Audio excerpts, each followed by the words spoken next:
ನಾವಿವತ್ತು governor meet ಮಾಡಬೇಕಂತ ಹೇಳ್ಬಿಟ್ಟು ಗವರ್ನರ್ ಆಫೀಸಿಗೆ ಬಂದಿದ್ವಿ. ಆ್ಯಕ್ಚುಲಿ ಅವರು ಇವತ್ತು ಇರಲಿಲ್ಲ. ನೆಕ್ಸ್ಟ್ ವೀಕು ನಮಗೆ ಅಪಾಯಿಂಟ್ಮೆಂಟ್ ಸಿಕ್ಕಿದೆ. ಈ ಒಂದು ಏನು KPSCಯಿಂದ ನಡೆಸಿರೋಂಥ KS ನೋಟಿಫಿಕೇಷನಲ್ಲಿ ಸಾಕಷ್ಟು ಕರಪ್ಷನ್ ಆಗಿದೆ. ಈ ಒಂದು ಕರಪ್ಷನ್ನ ಎನ್ಕ್ವೈರಿ ಮಾಡಬೇಕು. KPSCಯಲ್ಲಿ 384 KS ಪೋಸ್ಟನ್ನು ಇದರಲ್ಲಿ 384 ಕೂಡ ಸೇಲ್ ಮಾಡಿದ್ದಾರೆ ಇವರು ಕೋಟಿಗೆ. ಅಲ್ಲಿರೋ ಮೆಂಬರ್ಸ್ ಇರ್ಬೋದು, ಮಧ್ಯವರ್ತಿಗಳಿರ್ಬೋದು, ಮತ್ತು ಮಿನಿಸ್ಟರ್ಸ್ ಎಲ್ಲರೂ ಇನ್ವಾಲ್ವ್ಮೆಂಟ್ ಇದೆ. ಮಾಜಿ ex-MLAಗಳ ಮಕ್ಕಳು ಕೂಡ ಇದರಲ್ಲಿ ಸೆಲೆಕ್ಟ್ ಆಗಿದ್ದಾರೆ. ಇದರಲ್ಲಿ ಇಷ್ಟೊಂದೆಲ್ಲ ಮಾಲ್ ಪ್ರಾಕ್ಟೀಸ್ ಆಗಿದೆ. ಅಂದರೆ ಕ್ವಶನ್ ಪೇಪರ್ ಲೀಕ್ ಆಗಿದೆ, ಅಂದರೆ ಮೈನ್ಸ್ ಕ್ವಶನ್ ಪೇಪರ್ ಲೀಕ್ ಆಗಿದೆ. ಬಂಡಲ್ ಲೀಕ್ ಆದರೂ ಅವಾಗೂ ಕಂಪ್ಲೇಂಟ್ ಕೊಟ್ಟಿದ್ದೀವಿ, ಅದರಲ್ಲೂ ಏನೂ ಆಕ್ಷನ್ ತೊಗೊಂಡಿಲ್ಲ. ಮತ್ತು ಇವಾಗ ಸುಮಾರು ಒಂದೇ ರೂಮಲ್ಲಿ 10 ರಿಂದ 15 ಜನ ಸೆಲೆಕ್ಟ್ ಆಗಿರೋಂಥದ್ದು, ಸುಮಾರು 4 ರೂಮಲ್ಲಿ ಸೆಲೆಕ್ಟ್ ಆಗಿದ್ದಾರೆ. ಇದನ್ನು ನಾವು CBI ತನಿಖೆ ಆಗಬೇಕು. ಇನ್ನೊಂದು KPSC ತಪ್ಪು ಮಾಡಿರೋದನ್ನು ಮಾನ್ಯ ಗೃಹ ಸಚಿವರು ಪರಮೇಶ್ವರ್ ಸರ್ ಕೂಡ ಹೇಳಿದ್ದಾರೆ. ಈ ಒಂದು KPSC ಏನೇ ಮಿಸ್ಟೇಕ್ ಆದ್ರೂ ಅಲ್ಲಿರೋ ಸೆಕ್ರೆಟ್ರಿ ಮತ್ತು ಚೇರ್ಮನ್ ಹೊಣೆ ಆಗ್ತಾರೆ ಅಂತೇಳಿ. ಮತ್ತು ಇಲ್ಲಿ ಮಾನ್ಯ ಚೀಫ್ ಸೆಕ್ರೆಟ್ರಿ ಶಾಲಿನಿ ರಜೀಶ್ ಮೇಡಮು ಅವ್ರೇನು ಹೇಳ್ತಿದ್ದಾರೆ ಅಂತಂದರೆ ವರದಿ ತರಿಸ್ಕೊತೀನಿ ಅಂತ ಹೇಳ್ತಿದ್ದಾರೆ. ವರದಿ ಯಾರ ಕಡೆಯಿಂದ? KPSCಯಲ್ಲಿ ಮಾಡಿರೋದೇ ಮಿಸ್ಟೇಕು, ಮತ್ತು ಅವ್ರ ಕಡೆಯಿಂದನೇ ವರದಿ ತೊಗೊತಾ ಇರೋದು. ಇದು ಎಷ್ಟು ಮಟ್ಟಿಗೆ ವರದಿ ತೊಗೊಂಡು ಇದನ್ನು ಸರಿಪಡಿಸ್ತಾರೆ? ಇದು 1-2 ಕೋಟಿ ಅಲ್ಲ, ಇದು ಮೋರ್ ದೆನ್ 1000 crores ಸ್ಕ್ಯಾಮ್ ಮಾಡಿರೋಂಥದ್ದು. ಇದನ್ನು ತನಿಖೆ ಆಗಬೇಕು, CBI ತನಿಖೆ ಆಗಬೇಕು. ಒಂದು AC ಆಗಬೇಕು, ತಹಸೀಲ್ದಾರ್ ಆಗಬೇಕು, ಒಂದು DOSP ಆಗಬೇಕು ಅಂತ ಹೇಳ್ಬಿಟ್ಟು ಇಷ್ಟೆಲ್ಲ ಹಗಲು ರಾತ್ರಿ ಕಷ್ಟಪಟ್ಟಿದ್ದಾರೆ.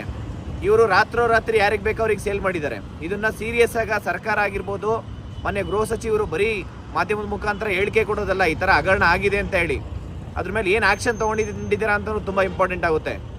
ಮಾನ್ಯ ಮುಖ್ಯಮಂತ್ರಿ ಸಿದ್ದರಾಮಯ್ಯ ಸರ್ ಇಷ್ಟೆಲ್ಲ ರಾಜ್ಯದಲ್ಲಿ ಯುವಕರು ಇಷ್ಟೆಲ್ಲ ಹೋರಾಟ ಮಾಡಿದರೂ ಕೂಡ ಇದ್ರ ಬಗ್ಗೆ ನಾವು KPSC ವಿರುದ್ಧ ದೊಡ್ಡ ಮಟ್ಟಕ್ಕೆ ಹೋರಾಟ ಮಾಡೋದಕ್ಕೆ ಮುಂಚೆ ಎಚ್ಚೆತ್ಕೊಳ್ಳಿ.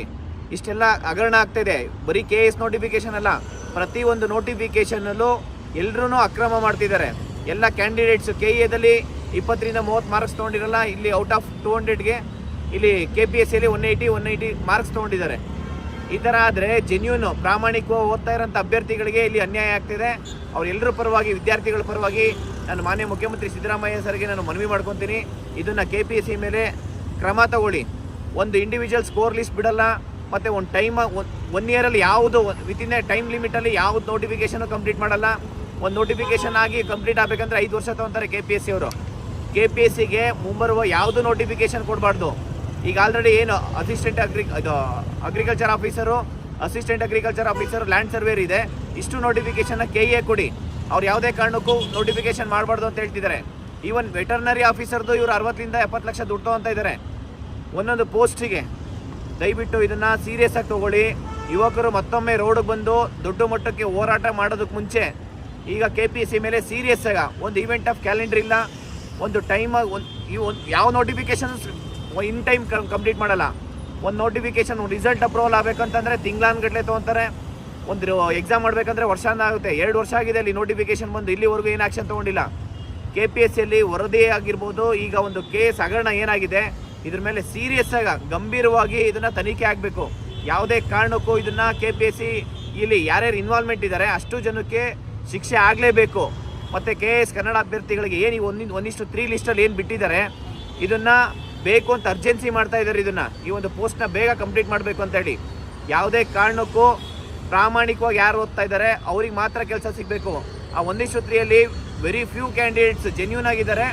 ಅದರಲ್ಲಿ 1:1 ಬರೋಷ್ಟೊತ್ತಿಗೆ ಅವ್ರು ಯಾರು ಸೆಲೆಕ್ಟ್ ಆಗಲ್ಲ. ಆ ಪರಿಸ್ಥಿತಿಗೆ KPSC ತೊಗೊಂಬರುತ್ತೆ. ಇದು 100% ಇದು ಸರ್ಕಾರಕ್ಕೆ ನಾನು ಮನವಿ ಮಾಡ್ಕೊತೀನಿ. ಇದರಲ್ಲಿ ಏನಾದರೂ ನೀವು ತನಿಖೆ ಮಾಡಿಲ್ಲ ಅಂತಂದರೆ ನಿಮ್ಮ ಪಾತ್ರ ಏನು ಹೇಳಿ. ನಾವು ನಿಮ್ಮ ಸ್ಟೇಟಲ್ಲಿರೋಂಥ ಏನು SIT ಇರ್ಬೋದು ಇಲ್ಲಿವರೆಗೂ ಏನೂ ಮಾಡಿಲ್ಲ. ಮತ್ತು ನಾವು ಕೇಳ್ತಾ ಇರೋದು ಒಂದು ಹೈಕೋರ್ಟ್ ಜಡ್ಜ್ ಮುಖಾಂತರ ಒಂದು ಕಮಿಟಿ ರಚನೆ ಮಾಡಿ ತನಿಖೆ ಮಾಡಿ. ಇಲ್ಲ ಅಂತಂದರೆ CBI ಎನ್ಕ್ವೈರಿ ಆಗಲಿ, ಅದು ಈ ಕೂಡಲೇ ಆಗಬೇಕು. ಮ್ಯಾಕ್ಸಿಮಮ್ 15 ದಿನ ನಿಮಗೆ ಗಡುವು ಕೊಟ್ಟಿದ್ದೀನಿ. ಅದರೊಳಗಡೆ ಏನಾದರೂ ಮಾಡಿಲ್ಲ ಅಂತಂದರೆ ನೀವು ಮತ್ತೊಮ್ಮೆ ಇಡೀ ರಾಜ್ಯಾದ್ಯಂತ ನಾವು ದೊಡ್ಡ ಮಟ್ಟಕ್ಕೆ ಹೋರಾಟ ಮಾಡ್ತೀವಿ. ಯಾವುದೇ ಕಾರಣಕ್ಕೂ ಇಲ್ಲಿಗೆ ಬಿಡಲ್ಲ. ನಾನು ಎಲ್ರಿಗೂ, ಎಲ್ಲ ಮಿನಿಸ್ಟರ್ಸ್ಗಿರ್ಬೋದು, ಎಲ್ಲ ಸಚಿವರಿಗೆ ಮತ್ತು ಎಲ್ಲ ಮಾನ್ಯ ಮುಖ್ಯಮಂತ್ರಿ ಸಿದ್ದರಾಮಯ್ಯ ಸರ್ಗೆ ಸ್ವಲ್ಪ ಸೀರಿಯಸ್ ಆಗಿ ತಗೊಳ್ಳಿ ಅಂತ ಹೇಳಿ ನಾನು ಮನವಿ ಮಾಡ್ಕೊತೀನಿ. Thank you so much. ನಮಸ್ಕಾರ.